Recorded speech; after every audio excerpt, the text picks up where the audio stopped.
Anyway, the program is called, this feature is called Overcoming the Odds. You know we do this every Tuesday this time. We touch base with a baller or with a national player. This week is a baller who have some stories where them tell you all the difficulty that they had to go through to become who they are. Today, it's brought to you, by the way, by EdgeChem, superiority without compromise. Today we touch base with former national player Fabian Taylor, who joins us on the program now. Fabian, what go on, my boss? Yeah, what go on, Harbour? Boy, I'm there. In Jamaica. I'm there. In Jamaica. Fabian would have played about 40 times with the national team, Fabian? Yeah, something like so. Something like so. And you would have also played in the MLS and also in Norway for about 3.5 years. So, well seasoned in big time. But the difficulties that you had to go through, Fabian, to take your thing from grassroots stage to the top stage. Tell us the first one that you want to tell us about.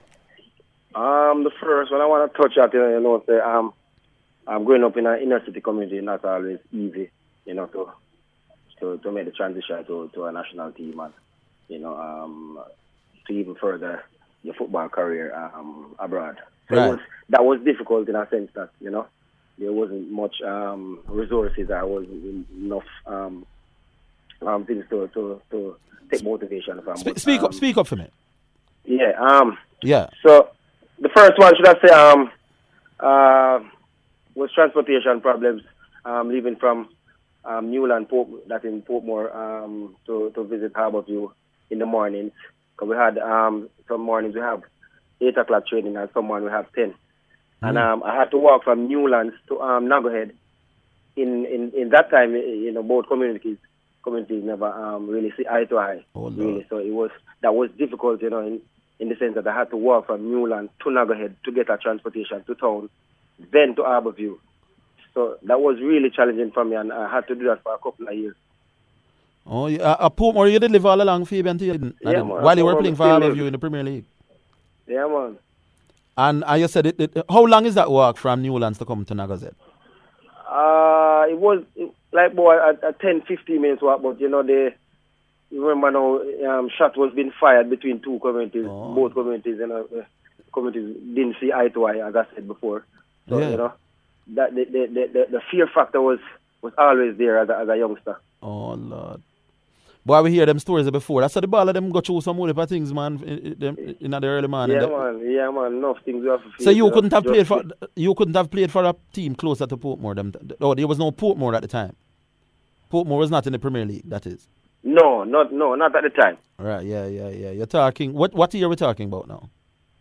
This is about late 90s?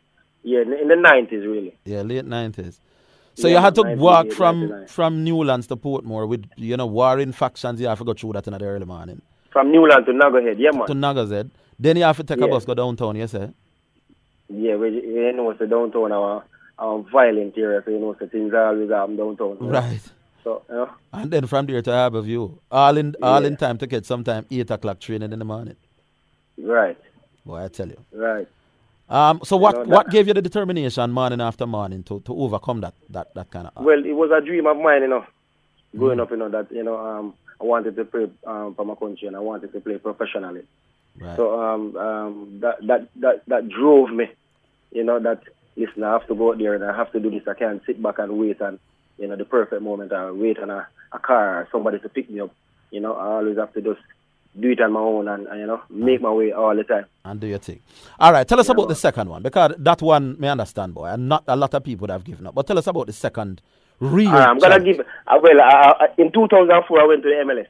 Mm-hmm. I went on a loan deal from Harbourview to the MLS in America.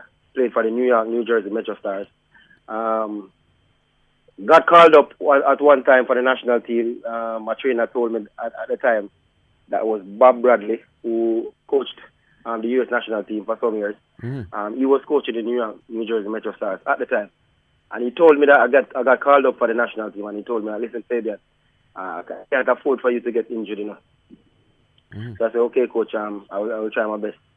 And the visit back home to play an international friendly for Jamaica in the national stadium. I got injured in a training session before the game. Oh Lord. With all of that said, went back to the club injured. it was just a difficult time. The coach didn't even look at me for one moment.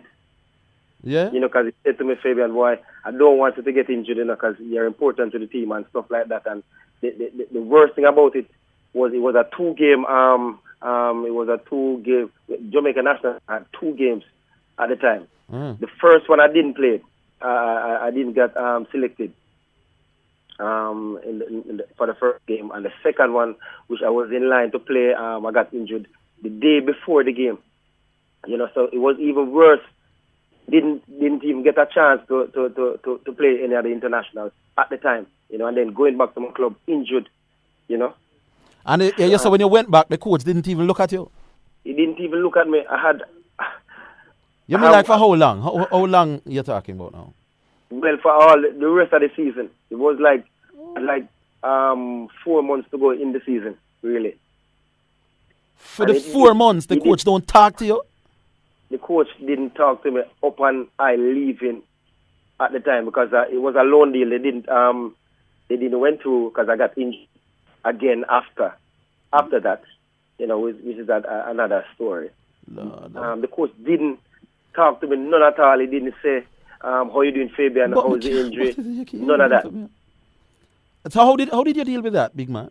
So clearly you couldn't play. There was even another thing with my agent. He didn't spoke to me as well. I tried to contact him numerous occasions at the time, and there was just no answer. Nobody said anything. So you're in the States training with that. Well, you couldn't be training because you were injured. I was injured for a little time. It wasn't even a big injury. Oh, but some of the times you would actually train. Right, I started to train after about 2 to 3 weeks after. So did you get any game at all?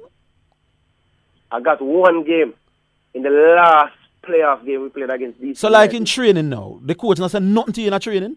How do you know what to do in training? Arville, the man don't say nothing to me. Hold on. Richie, I hear what I'm saying, man, for the radio. Good, man. The man don't say nothing to me. No, that one, they are the wickedest overcoming the odds over here. The coach malice a man because you come play for Jamaica and get injured, big man. And get injured, right. Big old Bob Bradley, we coach USA, not the deal. Yeah. And if Bob Bradley, I hear the interview here. I want wicked. I want them for my ear for true. Boy, Fabian, I the wickedest one that me. So at some point, you don't feel like tell the man I 1 and 2 Jamaican word. Or you have to protect your country. You know, I was just all about, you know, I was just relishing the moment and, you know, being a professional and playing abroad. And you know, so you just turn up a training. It really got to me. It got to me. You know, I said, boy, you know, this was just the first obstacle, and I have to cross it. And you know, okay. I think I did myself justice, and I did well in the MLS at the time with the amount of games and game time that I got. Okay, all right. You know, I was, you know. But the public is saying, boy, you are a real disciplinarian, because enough of we would do like what Alvas will do and just cut long time. Yeah. But well, no. You went to Norway, and I remember one time I saw you came back, or I heard about you having a broken leg that really set back your career. Tell us about that one. All right. I went to Norway again in 2008 on another loan stint with an option to buy. Broke my leg at the ending of the season, really, when there was like about 30 seconds left to go in the training session. I did very well the first season in Europe. I scored 14 goals. So a lot of teams was, you know, asking about me. I wanted to know who's this guy from Jamaica and stuff like that. And I remember when the incident happened and with my leg, the coach at that time for my team, he just walked away. He just blew the whistle and walked away. He didn't even come over and said nothing. And he said afterwards, he called me and said, Fabian, boy, I knew your foot was broken.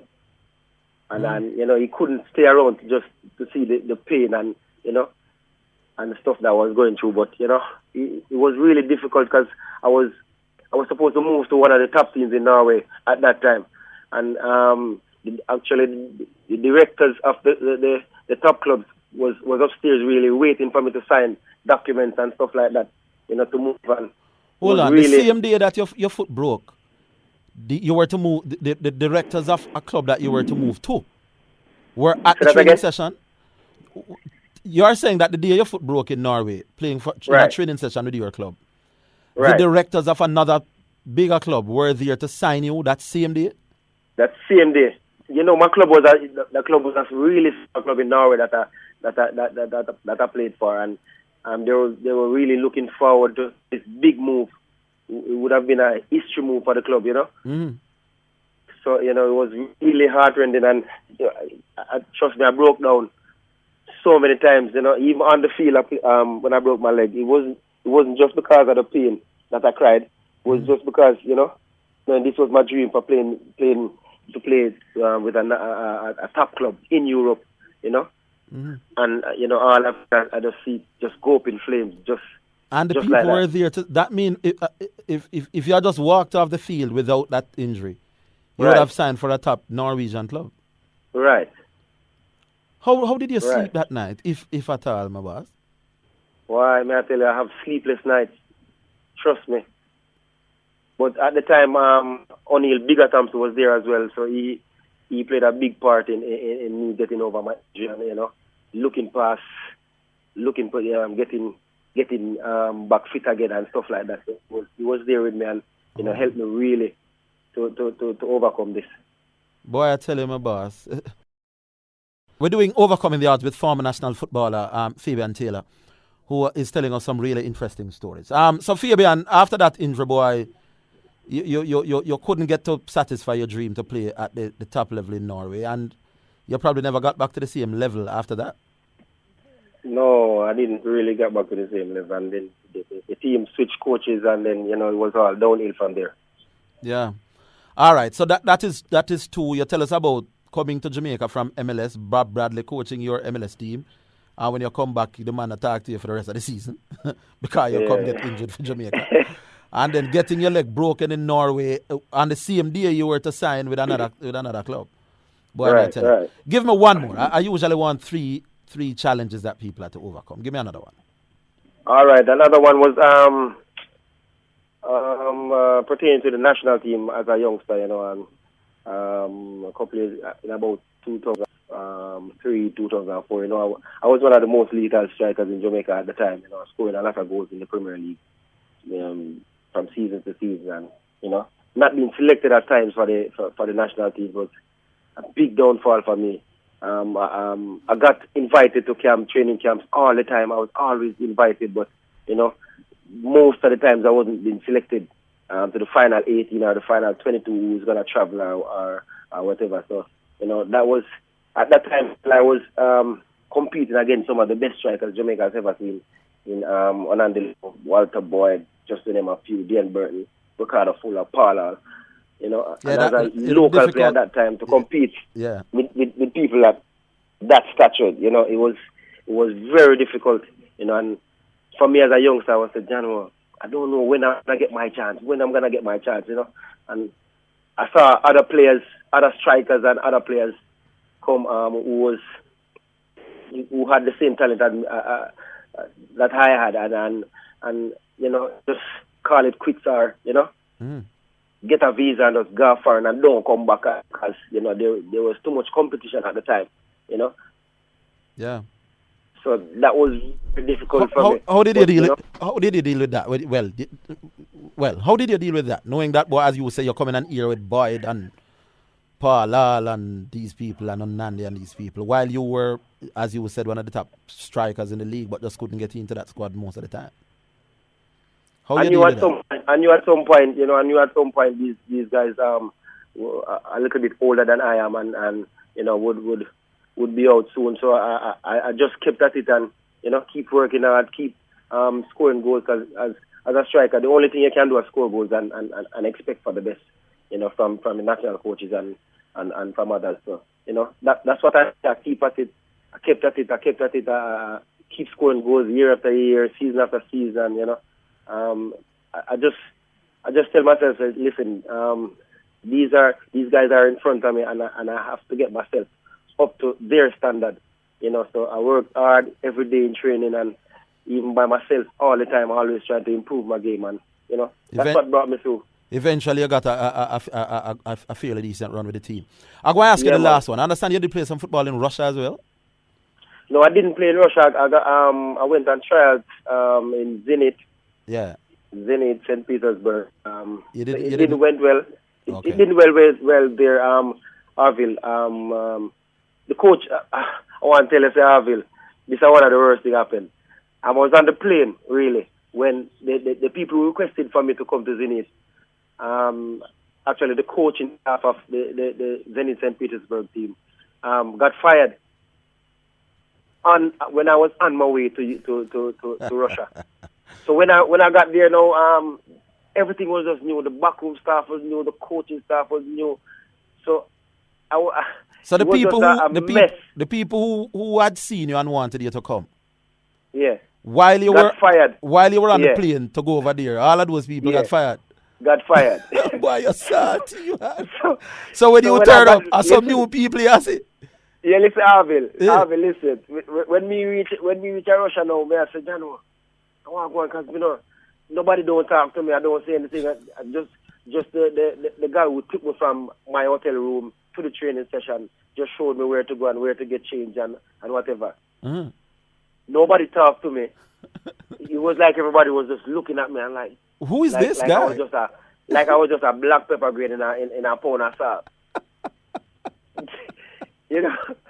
God knows. So I said, what is when after the first training session, I called Clyde Jardine and he informed me about what happened, and it was just a mess. The people who the new training, the new coaching staff and stuff didn't even want to take a look at me anymore. Yes, because they didn't know you. They didn't know about you. As far as they were concerned, you were a stranger. Yeah, I was a nobody. Maybe as far as them know, you could be a youth with us run from across the road from the park and look at game. Because nobody there represented me really. Yeah. I was just here by myself. Oh God! So how long did it take you to leave that? I actually trained. I trained 2 days there. At the time, me and Robert Scarlett had made the trip to Russia, but he was with Spartak Moscow. Yes. In Moscow at the time. So I spoke to the person who was carrying me around and stuff, and he said, all right, listen, we're going to take a trip to Moscow and see if you can train with Spartak Moscow at the time. Which that happened. Trained only once with Spartak Moscow and had to leave a national in England because we had 2 international games with against India at the time in England. Oh. But, it was just a mess going to Russia and, didn't really get a chance to showcase my skills, really. Fabian, we have had a lot of these overcoming the odds. I don't think too many would have beaten your story. Boy, you're salt in so many different ways. Yeah, man, I would say I don't call myself salt because I've achieved a lot out of the sport and I have to give thanks, Yes, and giving back now is my thing, Harvey, What are you doing, by the way? I'm with the Harbour Football Club. You're part of the background helping out as an assistant coach there. Okay. With Billy Gardner and Donald Stewart. You're comfortable, my boss? You can live off of what you earn? Me not really fast in your business still. Yeah, man, we have to live, man. We know how to live, we grew up in the inner city and stuff, so we know how to live, we know how to survive, so. All right. As I say, we just give back now to the sport and I try pass on the knowledge that we learned over the years to the kids and to Fabian, your advice to people who are going through their own challenges now. In 30 seconds. My advice would be stuck at it, pray, work hard, and nothing beat working hard. Trust me, nothing beat working hard and knowing what you want and be dedicated. So that would be my advice to all the youngsters and teenagers who's growing up and want to be a professional. Big up yourself now, Fabian. One of these days we'll buck up my boss. But big up yourself. Yeah, man, I will. Big up, man. And big up Jamaica. Bless you. All right. Big up Jamaica.